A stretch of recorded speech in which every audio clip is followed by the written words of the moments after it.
Hello there and welcome to another Mr. Smith History, and this one is looking at the Metropolitan Police, the birth of the modern day police force. There's a chubby little baby.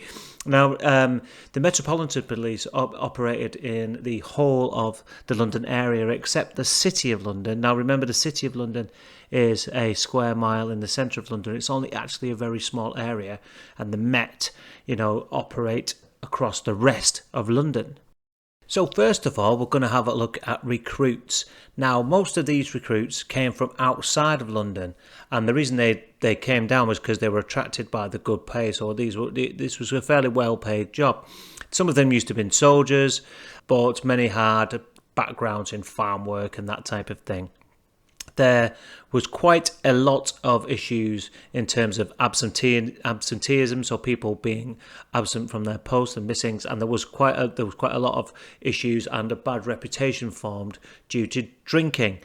By 1885, the Met had just 13,319 people to police a population of over 5 million, and only 1,383 were on duty at any one time.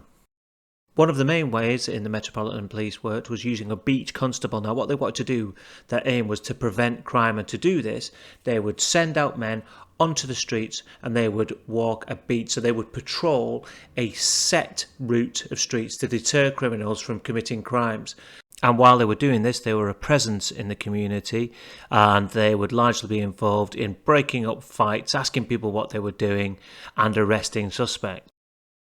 The Criminal Investigation Department, or the CID as you and I would know it, was set up in 1878. So the role of the CID was to detect crime, so very different from that as your beat policeman, whose job was to prevent crime. Therefore, they were very separate bodies. Initially, the CID was largely unsuccessful. Famously, the serial killer Jack the Ripper in Whitechapel went undetected, and that case went unsolved. So after the formation of the Met, the attitudes towards the police varied quite a lot, actually. Really, the police had to gain the public's trust, and that was yet to happen, And there were some events, such as the Trafalgar Square riot of 1887, which contributed to the feeling held by many working class people that the police were against them, and only worked for the middle and upper classes. The economic depression and the poverty of the period contributed to this hatred of the police.